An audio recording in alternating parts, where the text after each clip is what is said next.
नमस्कार। मैं राजनीतिक परिवार में पैदा हुआ।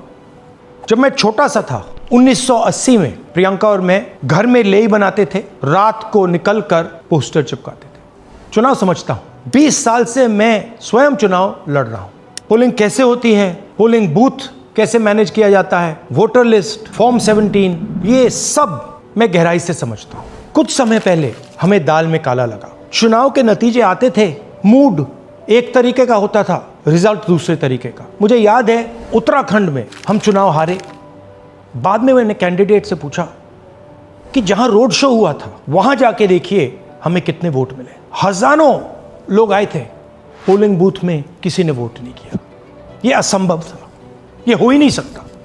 उसके बाद छत्तीसगढ़ और मध्य प्रदेश के रिजल्ट, हमें लगा कुछ ना कुछ गलत हो रहा है। 2018 में मध्य प्रदेश में चुनाव होता है, हम जीतते हैं। हमारी सरकार चोरी हुई थी। 2023 में चुनाव होता है, मैंने अपने आंखों से भारत जोड़ो यात्रा में देखा, भयंकर एंटी इनकम्बेंसी, और हमें 65 सीट मिलते हैं। इम्पॉसिबल, हो ही नहीं सकता। और फिर महाराष्ट्र में पहली बार हमें सबूत मिला।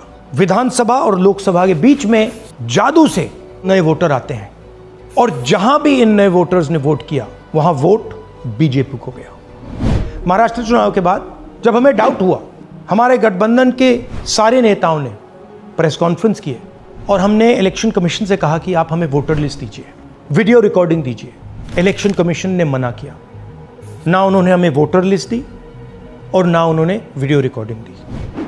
डाउट हुआ, क्यों नहीं दे रहे, क्या कारण है? तो हमारे दिमाग में सवाल उठा, क्या इलेक्शन कमीशन बीजेपी की मदद कर रहा है? क्या इलेक्शन कमीशन ही इलेक्शन को चोरी करवा रहा है? इसके बाद हमने एक टीम सेटअप की और हमने उन्हें कहा कि आप जाइए, एक कंस्टिट्यूएंसी में जाके ढूंढिए, सच्चाई ढूंढिए, किस प्रकार से चीटिंग की जा रही है, किस प्रकार से यह काम किया जा रहा है और कौन कौन इस काम को कर रहे हैं। सबसे महत्वपूर्ण बात यह है कि इलेक्शन कमीशन डिजिटल डेटा नहीं देता है, फिजिकल डेटा देता है। मतलब लाखों कागज में वोटर लिस्ट दे देगा, मगर डिजिटल वोटर लिस्ट किसी को कभी नहीं देता है। क्यों नहीं देता? कारण क्या है? कारण है कि अगर डिजिटल डेटा मिल जाए तो इलेक्शन कमीशन की सच्चाई पूरे देश को पता लग जाएगी। हमने टीम को बताया, मैंडेट दी कि आप जाके चेक कीजिए, आप 5-7 सीटों पे पता लगाइए कि चीटिंग हुई, और अगर हुई तो कैसे हुई।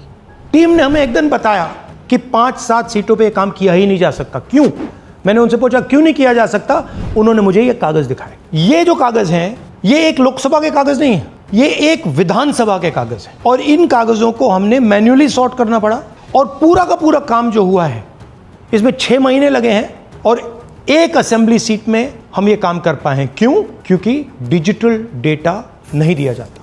अगर इलेक्शन कमीशन ने हमें डिजिटल डेटा दिया होता तो हम ये कार्रवाई पूरे देश में, हर लोकसभा में, हर विधानसभा में 15 मिनट में करके दिखा देते। हमारे पास अनलिमिटेड रिसोर्सेज नहीं है, इसलिए हमने ये रिसर्च सिर्फ एक लोकसभा में, एक विधानसभा सीट में की। मगर मुझ में अब पूरा भरोसा है कि ऐसी 100 से ज्यादा सीटें हैं हिंदुस्तान में। जो यहां हुआ है उन सीटों में भी हुआ है।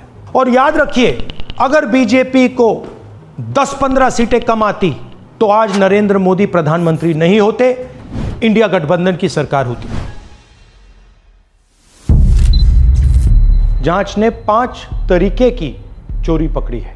डुप्लीकेट वोटर, जिसका मतलब एक वोटर के नाम वोटर लिस्ट में अनेक जगह आ रहे हैं। फेक एड्रेस, मतलब एड्रेस है ही नहीं, या फिर हाउस नंबर 0।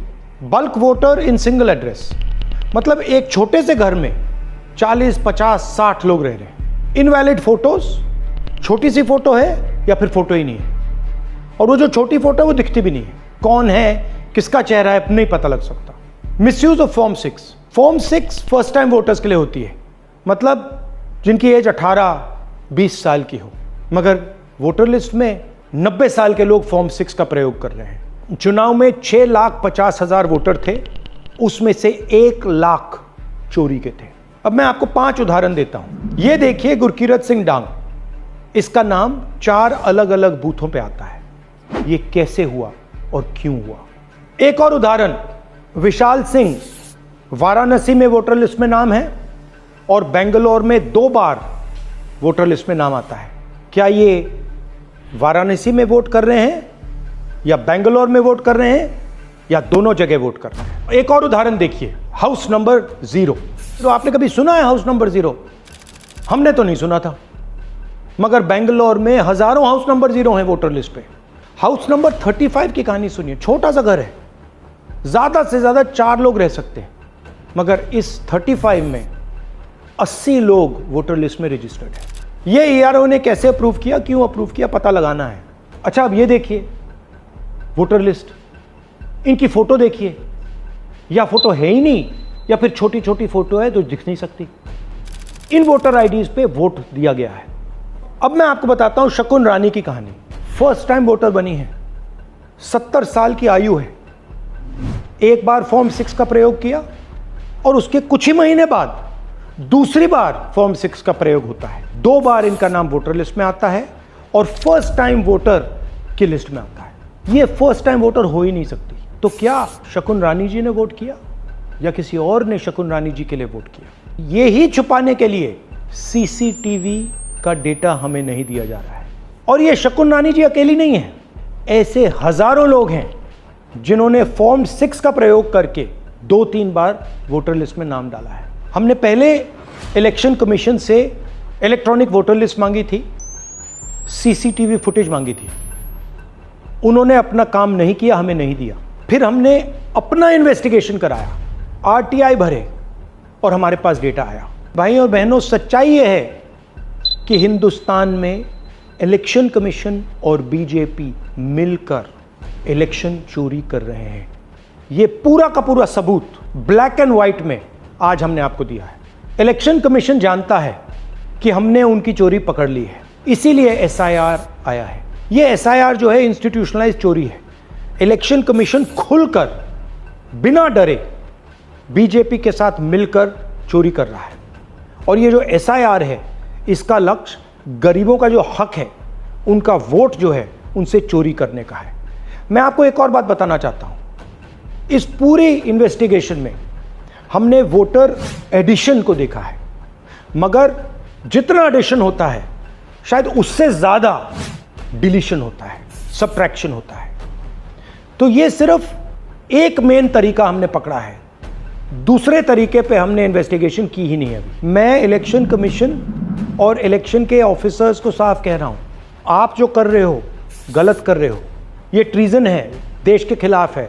ये मत भूलिए, टाइम आएगा हम आपको पकड़ेंगे, बचने वाले नहीं हो।